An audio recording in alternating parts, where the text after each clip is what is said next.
ब्राह्मणों का संगठन हमारा दुश्मन तय है। तो हम जिस समाज की लड़ाई लड़ रहे हैं उस समाज के लिए हम एक संदेश दे रहे आज खापड़े साहब के जयंती के उपलक्ष्य में कि कीमत चुकानी पड़ती है। बिना त्याग और बलिदान से व्यवस्था परिवर्तन का आंदोलन नहीं होता। खापड़े साहब कहा करते थे हमारे लोगों को परिवर्तन की बातें बहुत अच्छी लगती है, परिवर्तन का स्पीचेस सुनने में बहुत गर्व लगता है। हमारे लोग परिवर्तन की बातें तो करते हैं मगर परिवर्तन के लिए कीमत चुकानी पड़ती है, वो कीमत नहीं चुकाते। अगर परिवर्तन चाहते हो तो कीमत चुकानी पड़ेगी। कीमत चुकाए बगैर बड़ा लक्ष्य बड़ा परिवर्तन तो होगा नहीं। बुद्धा ने ग्रह त्याग किया, सबसे बड़ा सैक्रिफाइस। इतिहास से अगर कोई प्रेरणा लेनी है, सबसे बड़ा सैक्रिफाइस अपना परिवार, घर परिवार को छोड़ना, राजवाट को छोड़ना। महात्मा फुले को घर के बाहर निकाल दिया। जाति ने धमकी दिया कि जाति बहिष्कृत करेंगे अगर ब्राह्मणों की नहीं मानोगे, नहीं तो हमें भी ब्राह्मण लोग बहिष्कृत करेंगे। ज्योतिबा फुले ने लक्ष्य को, उद्देश्य को प्राथमिकता दी, समाज को छोड़ दिया। मगर जिस समाज की मुक्ति के लिए आंदोलन शुरू किया वो आंदोलन नहीं छोड़ा, घर छोड़ा, जाति भी छोड़ी।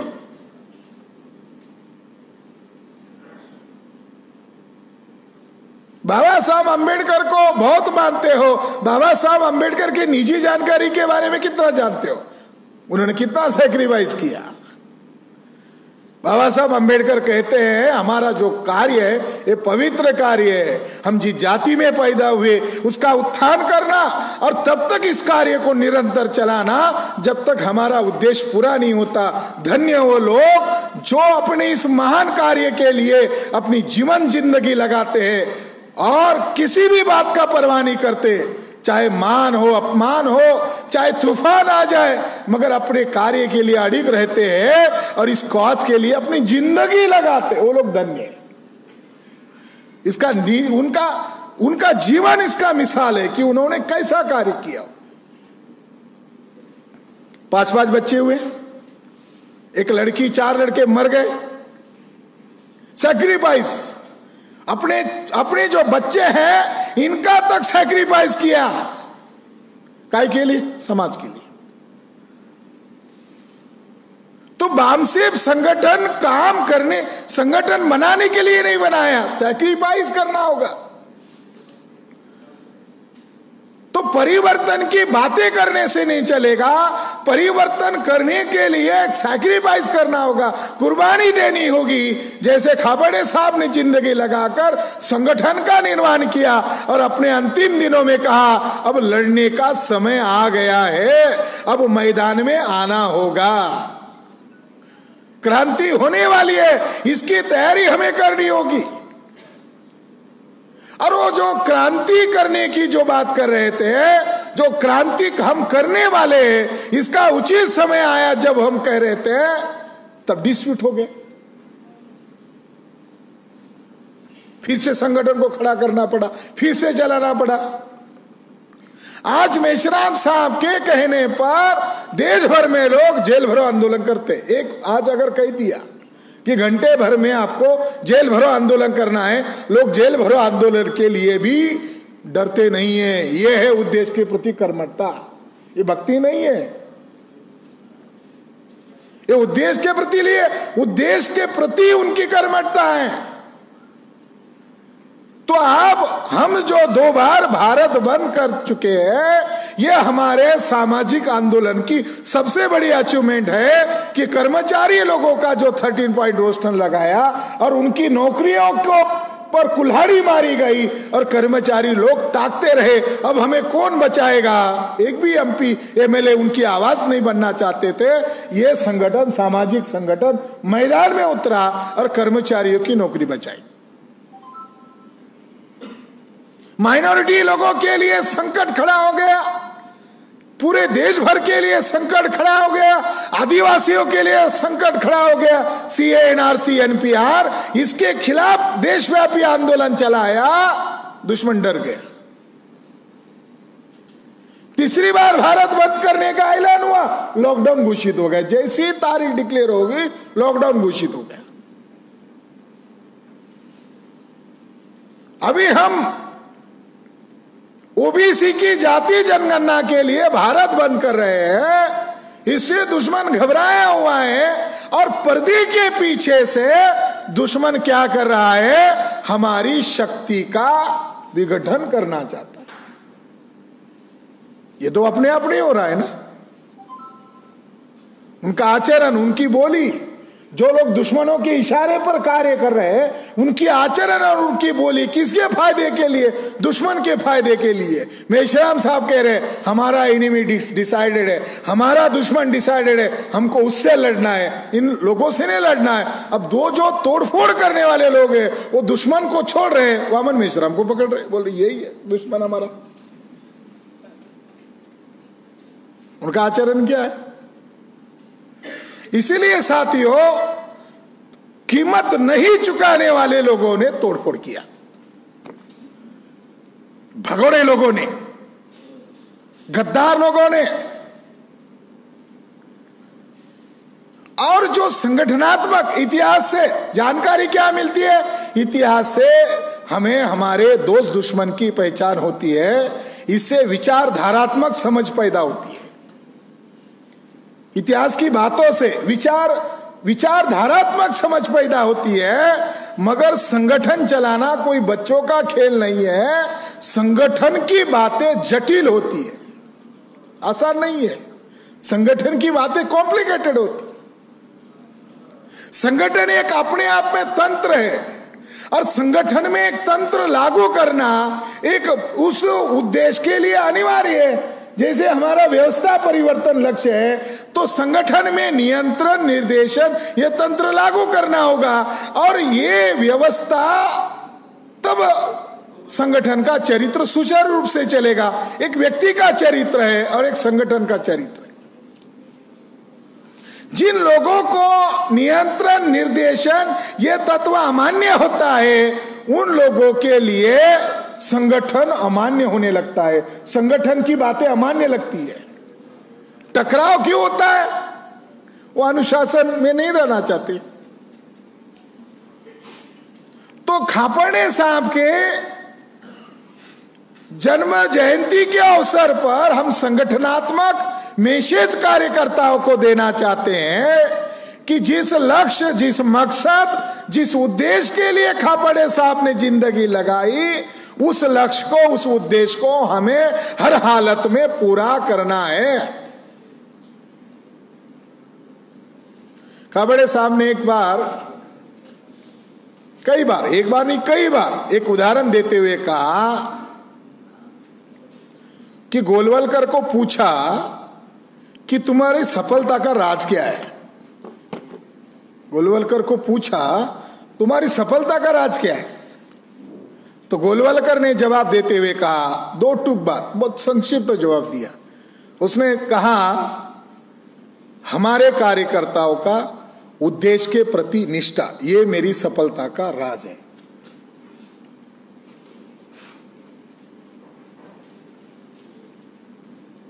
वामसिप की विचारधारा है न्याय, समता, समानता और भाईचारा की व्यवस्था निर्माण करना, ये वामसिप की विचारधारा। आरएसएस की विचारधारा क्या है? नेचर के खिलाफ उनकी विचारधारा है। गैर बराबरी को स्थापित करना, वर्ण व्यवस्था को लागू करना, जाति व्यवस्था को लागू करना, महिलाओं को गुलाम बनाना, आदिवासियों का शोषण करना, घुमंतु जनजातियों को जानवरों से भी ज्यादा बदतर बनाना, ये गैर बराबरी की विचारधारा है। मगर दावे से कह रहा है कि मेरे कार्यकर्ताओं की निष्ठा है कॉज के प्रति, उद्देश्य के प्रति। उन्होंने उदाहरण देते हुए कहा एक बार कि मैं धुलिया में गया था और धुलिया में एक बहुत बैकवर्ड एरिया है जहां सरकारी बस एक आध बार जाती है, वहां मैं गया। उस तहसील का मैं नाम भूल गया, मगर एक तहसील है जहाँ बहुत ही बैकवर्ड है, और वहां मेरी मीटिंग चल रही थी। और मीटिंग चलते चलते मुझे समय का पता ही नहीं चला। जब मैं बोल रहा था तब मैंने घड़ी की तरफ देखा, तब पता चला कि मेरी गाड़ी अभी थोड़ी देर में आखिरी बस निकल जाएगी। मैंने मीटिंग जैसे वैसे खत्म की, मेरी बैग उठाई और 2 कार्यकर्ताओं को लेकर मैं दौड़े दौड़े बस पकड़ने गया, तो मेरे आंखों के सामने बस निकल गई थी, जा रही थी। मैं दौड़ रहा था, बस रुक नहीं रही थी, बस निकल गई, क्योंकि मुझे दूसरे राज्य में जाना था। तो उसी दरम्यान एक नौजवान आया, जिस नौजवान का अच्छा खासा पोशाक था, एक झबली की बैग थी, एक बैग लटकी हुई थी, और वो भी मेरे तरफ आकर कहने लगा बस चली गई। तो मैंने कहा चली गई, मगर खाबड़े साहब को जिज्ञासा हो गई कि ये कौन है। उसके रहन सहन से तो लग रहा है ऊंचे जाति का है, मगर ये है कौन, किस लिए ये मेरी तरह यहां रुका हुआ है। तो खाबड़े साहब ने उसको पूछा तुम कौन हो? तो उसने कहा मैं आरएसएस का प्रचारक हूं। तुम्हारी पढ़ाई क्या हुई? तो बोले बॉम्बे से आईआईटी हुआ, पास हुआ हूं, मगर मैं प्रचारक हूं। तो खाबड़े साहब ने ये उदाहरण बताते हुए कहा कि वो आरएसएस का प्रचारक था, उसका एजुकेशन कितना था, आईआईटी क्वालिफाइड था, और उसको पूछा कि तुम कहां जा रहे हो? मैं मेरे समाज की मीटिंग करने, संगठन की मीटिंग करने के लिए जा रहा था, मगर मेरी बस मिस हो गई। तो खाबड़े साहब कह रहे हैं कि ब्राह्मण लोग अपने वर्ण व्यवस्था, गैर बराबरी वाली व्यवस्था को कायम करने के लिए अपने कॉज के प्रति कर्मठ है, प्रामाणिक है, ईमानदार है। हमारा एससी एसटी समाज, हमारा माइनॉरिटी का समाज अपने कॉज के प्रति ईमानदार क्यों नहीं है? क्योंकि उन्हें विचारधारा की समझ नहीं है, उन्हें दोस्त दुश्मन की पहचान नहीं है, संगठन का अभाव है, केडर की कमी है, प्रशिक्षण की कमी है। इसके लिए हमारे समाज में ये सारी जो लैकिंग है, इसको दूर करने का काम खाबड़े साहब ने किया। साथियों, आज वर्तमान में क्या स्थिति है? इतिहास से हमें विरासत मिली है, इतिहास से हमें कुछ जानकारी मिली है। लड़ाई तो हमें लड़नी है ना। हमारे महापुरुषों ने समय समय पर रणनीति बनाई और समय समय पर दुश्मनों को परास्त करने का प्रयास किया। अब लड़ाई तो हमें लड़नी है, वर्तमान में रणनीति हमें बनानी है। तो उसकी योग्यता चाहिए ना, रणनीति बनाने की योग्यता भी चाहिए। संगठन बनाते वक्त आप किसी को अध्यक्ष बना सकते हो, किसी को उपाध्यक्ष बना सकते हो, किसी को कोषाध्यक्ष बना सकते हो। यह संगठन की रिक्वायरमेंट है, समाज की रिक्वायरमेंट नहीं है। किसी को पदाधिकारी नियुक्त करना यह संगठन की रिक्वायरमेंट है, समाज की रिक्वायरमेंट नहीं है। संगठन किसी को नेता, संगठन किसी को पदाधिकारी बना सकता है, नेता नहीं बना सकता। नेता समाज तय करता है, संगठन पदाधिकारी तय करता है।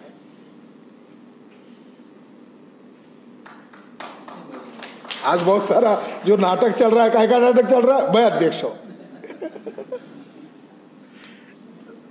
वो संगठन की जरूरत है, फलाने को अध्यक्ष बनाओ, फलाने को उपाध्यक्ष बनाओ। संगठन किसी को पदाधिकारी चयन कर सकता है, समाज नेता का चयन करता है। आज वामन मेश्राम को समाज ने नेता के तौर पर चयन कर लिया है। यह है दुश्मनों का दर्द है। आज तक वामसेप काम कर रहा था, कोई दिक्कत नहीं थी।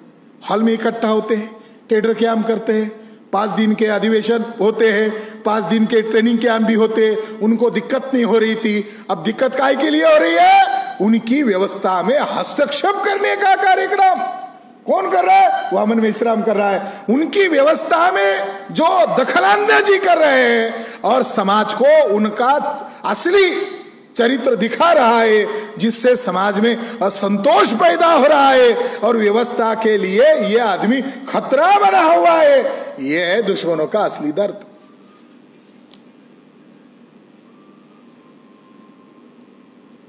'91 में खापर्डे साहब ने भी बामसेब का एक अभियान शुरू किया आगरा से, और आगरा से कहना शुरू किया था। उस समय सब्जेक्ट लगाया था, मुझे पढ़े लिखे लोगों ने धोखा दिया, और पहले भाषण में कहा था कि बहुजन समाज का एक वीक पॉइंट है कि जिंदापन में महापुरुष की पहचान नहीं करते, उनको कष्ट देते हैं, उनको परेशान करते हैं, उनको तकलीफों में डालते हैं, और मरने के बाद उनका जय जयकार करते हैं। ये हमारे समाज का चरित्र है। जितना होता है महापुरुष तो उसको कष्ट देते हैं, उसको तकलीफ देते हैं, उसमें परेशानी में डालते हैं, और जब वो चले जाता है तो और 10 साल जिंदा रहते बाबा साहब तो बहुत कुछ होता। तुम क्या करते? तुम तो परेशान किया।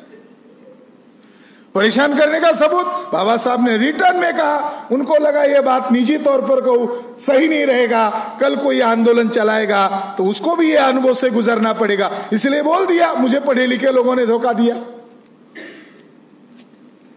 साथियों, आज वर्तमान की लड़ाई हमें लड़नी है,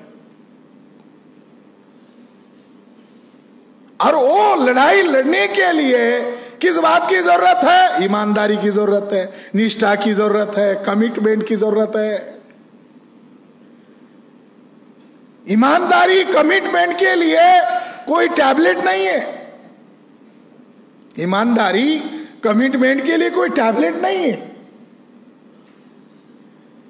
ज्ञान एक गुण है, ईमानदारी क्या है? ईमानदारी अनुकरण से आती है। स्पिरिट कहां से आता है? स्पिरिट ये अनुकरण से आता है। पुराने पीढ़ी ने बाबा साहब के हवाला देकर कुछ लोगों को कहा तुम्हारे समाज में इतना महापुरुष हुआ, तुम पढ़ो।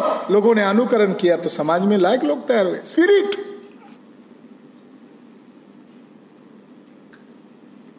खापर्डे साहब ने कहा कि मिलिंद कॉलेज में एक हमारा कार्यकर्ता प्रोफेसर को चंदा मांगने गया, पे बैक टू सोसाइटी बामसेब का अधिवेशन, तो प्रोफेसर ने उल्टा उसको सलाह दिया, क्या अरे काय के लिए घूमते हो, काय को चंदा इकट्ठा करते हो, अपना घर बार संभालो, अपना नौकरी संभालो, ये मत करो, ये होने वाला नहीं है। जो नया नया कार्य करता था उसको लगा मिलिंद कॉलेज का प्रोफेसर है तो इसको कम समझाना पड़ेगा, तो ये जल्दी समझ में आएगा, बल्कि जो नया कार्य करता था उसको हतोत्साहित करके निकाल दिया।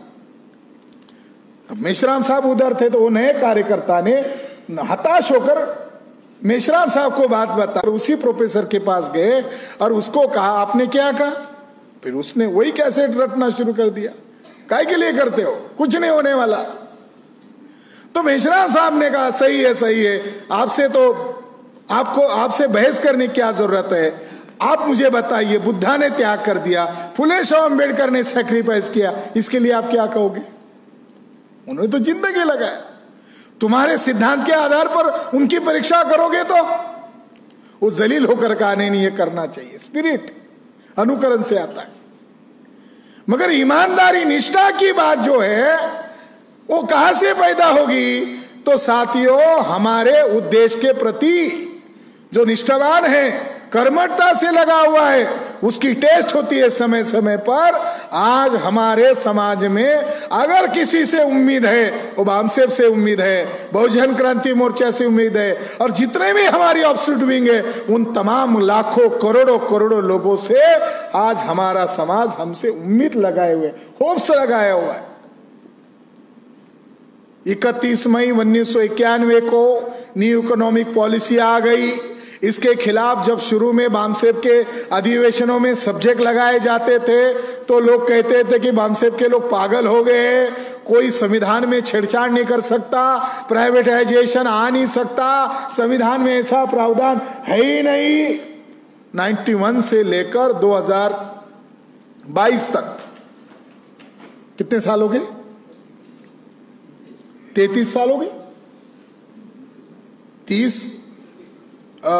50 10 और 20 30 32-33 साल हो गए। नालको चला गया, टेलको चला गया, MTNL चला गया, BSNL चला गया, भेल चला गया। भारत सरकार का सबसे ज्यादा एम्प्लॉयमेंट रहने वाला जो क्षेत्र था, जिसके लिए भारत सरकार को अलग से बजट बनाना पड़ता था, रेल विभाग, अब रेल विभाग 100% प्राइवेटाइजेशन हो गया अडानी का। एयरलाइन सर्विस खत्म हो गई। मुंबई हमारे फुले अंबेडकरी आंदोलन का गढ़ माना जाता है। हमारे आंदोलन का गढ़ मुंबई को क्यों माना जाता है? ऑल इंडिया से लोग यहां इकट्ठा होते हैं एम्प्लॉयमेंट के लिए। अब सरकारी एम्प्लॉयमेंट कहां है? साथियों, सरकारी एम्प्लॉयमेंट खत्म हो गया है। 100% दुश्मनों ने लॉकडाउन का सहारा लेकर प्राइवेटाइजेशन लागू कर दिया है। लड़ना किसको पड़ेगा?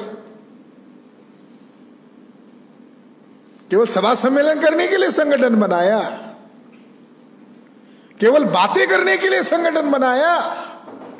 क्या वो लक्ष्य को ध्यान में रखकर समय समय पर आपको रणनीति बनानी पड़ेगी, लड़ना पड़ेगा? इसके लिए मान्यवर वामन मेश्राम साहब लड़ रहे हैं और उनके दांवपेच में, उनके रणनीति में दुश्मन विफल हो रहा है। ये जलन की वजह है ब्राह्मणों को। अभी हाल ही में एक तिवारी नामक ब्राह्मण ने कहा कि एक ऐसा आदमी बोल रहा है, प्रधानमंत्री कुछ नहीं कर रहा है। एक तिवारी को जलन हो गई। प्रतिनिधि को उदाहरण है। जिस कच्छ भुज में ब्राह्मण लोग सड़क पर आकर वामन मेश्राम का विरोध कर रहे थे, उस कच्छ भुज में इस बार भी कार्यक्रम हुआ, मगर जहां पर उनका कार्यक्रम हुआ बगल में ही दलाल ने काउंटर कार्यक्रम किया। अब कच्छ भुज के लोग पूछ रहे हैं वामन मेश्राम की लड़ाई आरएसएस बीजेपी के ब्राह्मणों के साथ है, ब्राह्मणवादी ताकतों के साथ है, और वो आदमी जो काउंटर में कार्यक्रम किया, वो आदमी क्या कर रहा है? वो आदमी आरएसएस को मदद पहुंचा रहा है। और आज मुंबई आया।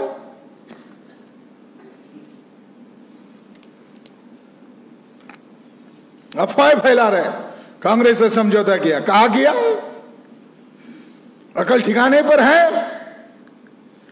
बहुत साल तक संगठन के बाहर चले जाने के बाद वो कचरा हो जाता है दिमाग में। खाबड़े साहब कहा करते थे, बहुत देर तक संगठन के बाहर रहने से संगठन के लोग सिद्धांत भूल जाते।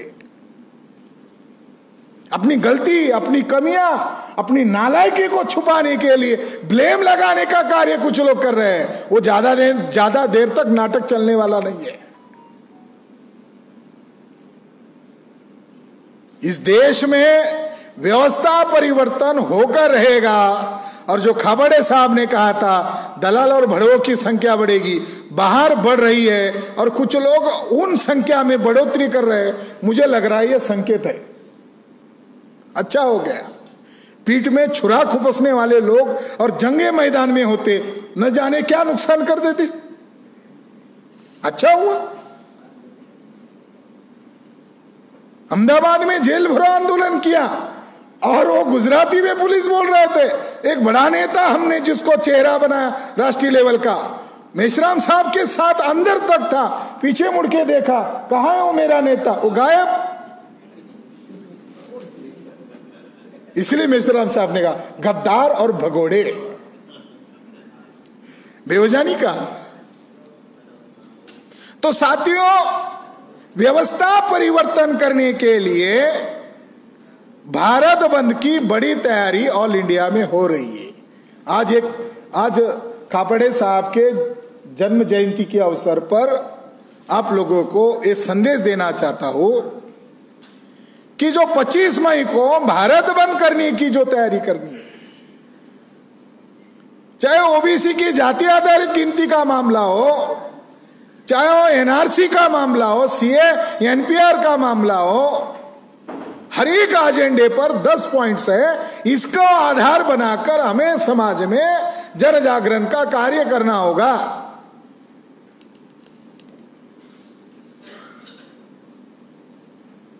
और क्रांति करने के लिए साधन चाहिए, संगठन, वो हमारे पास है। साधन चाहिए ना। हमारे महापुरुषों के पास जो लोग थे वो ज्यादा पढ़े लिखे नहीं थे, ईमानदार थे। ज्यादा पढ़े लिखे नहीं थे।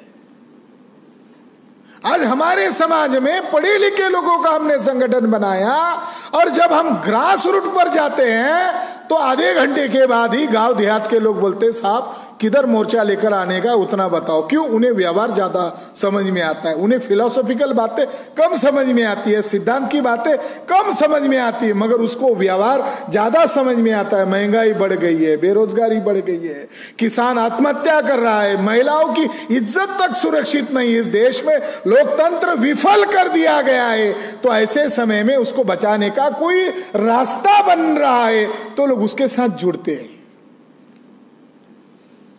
ब्राह्मणवादी मीडिया ने क्या योजना बनाई? वामन मेश्राम को राष्ट्रीय मीडिया पर दिखाना ही नहीं चाहिए, ब्लैकआउट। वामन मेश्राम नामक व्यक्ति कोई पैदा होकर गया कि नहीं गया, आने वाली पीढ़ी को पता ही नहीं होना चाहिए, वर्तमान पीढ़ी को उसकी खबर, उसकी भनक तक होनी नहीं चाहिए, इसलिए उनकी राष्ट्रीय मीडिया पर कोई लाइन नहीं।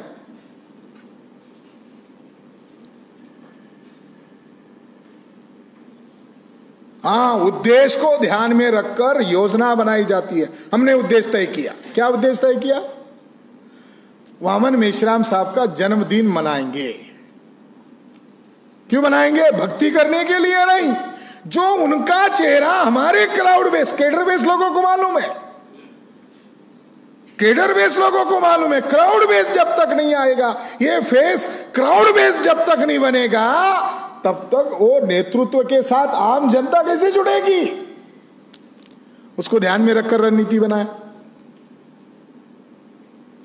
तो जो आज दलाली कर रहे हैं, दुश्मनों के साथ जुड़कर जो जुड़े हुए, वो उंगली उठा रहे।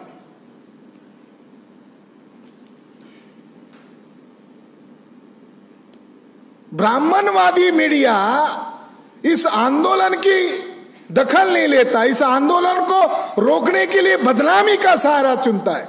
इस आंदोलन को रोकने के लिए क्या क्या कर सकता है? बदनामी कर सकता है, इस आंदोलन को हाईलाइट नहीं कर सकता।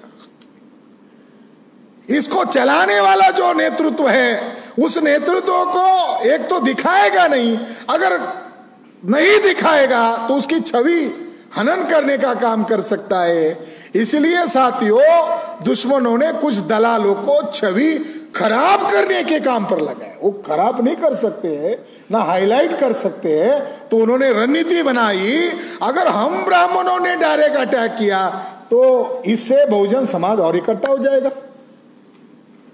अगर ब्राह्मणों ने खुलकर विरोध किया तो क्या हो सकता है? दूसरा भीमा कोरेगा हो सकता है, जो ब्राह्मणों के लिए ज्यादा डेंजर है।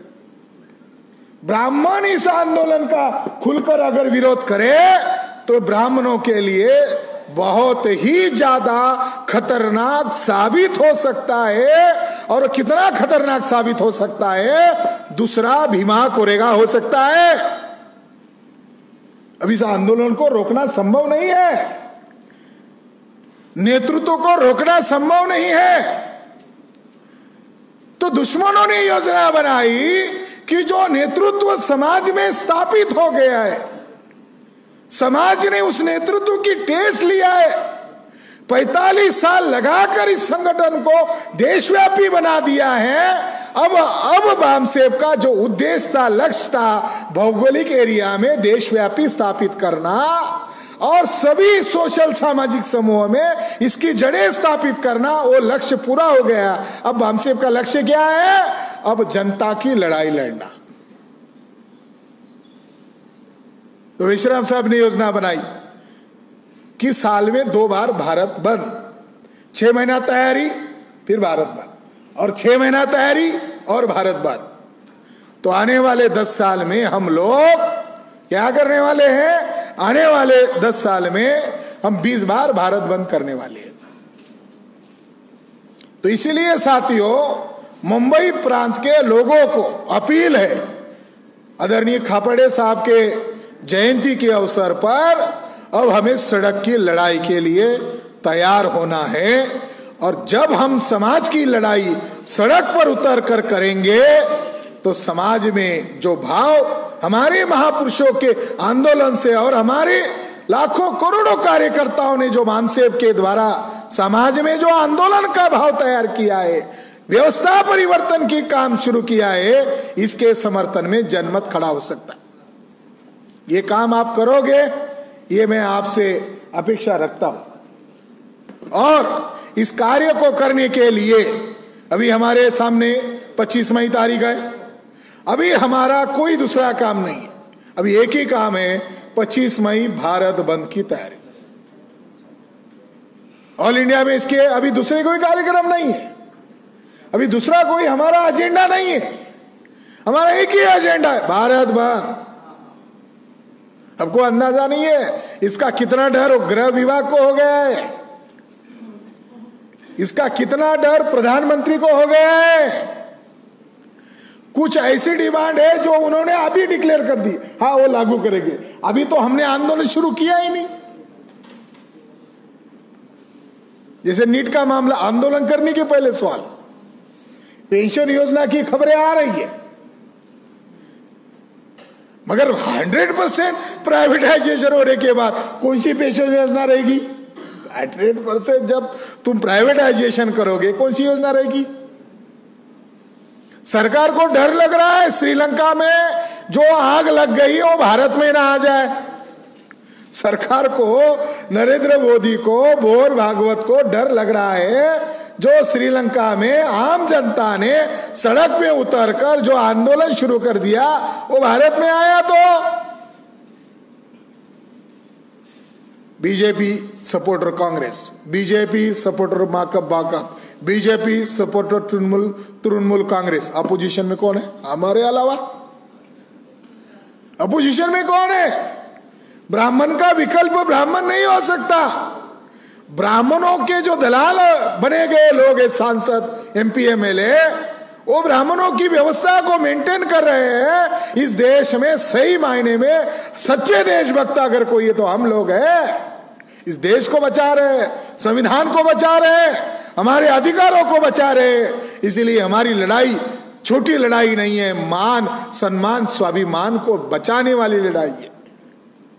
साथियों, आने वाले समय में हम जल्द ही जो हमारे महापुरखे आदरणीय खाबड़े साहब, दीना भाना जी और कांशीराम जी जिस उद्देश्य और मकसद से जो संगठन बनाया, वो संगठन जल्द ही इस देश को व्यवस्था परिवर्तन का जो अंतिम उद्देश्य है इसको हासिल करने के लिए हम करीब है। जो ज्यादा उन्माद होता है, जो ज्यादा परेशानियां की जाती है, उससे ज्यादा विद्रोह उभर कर सामने आता है। सारा समाज इस व्यवस्था से परेशान है, इस व्यवस्था को बदलना चाहता है। तो आप लोग कर्मठता के साथ आपके नेतृत्व माननीय वामन मेश्राम जी के साथ डटे रहो। यही हमारे आजादी का नायक है। और खापड़े साहब ने जिसको अपना उत्तराधिकारी नियुक्त किया, जिसको चुना, वही देश का भविष्य है। धन्यवाद।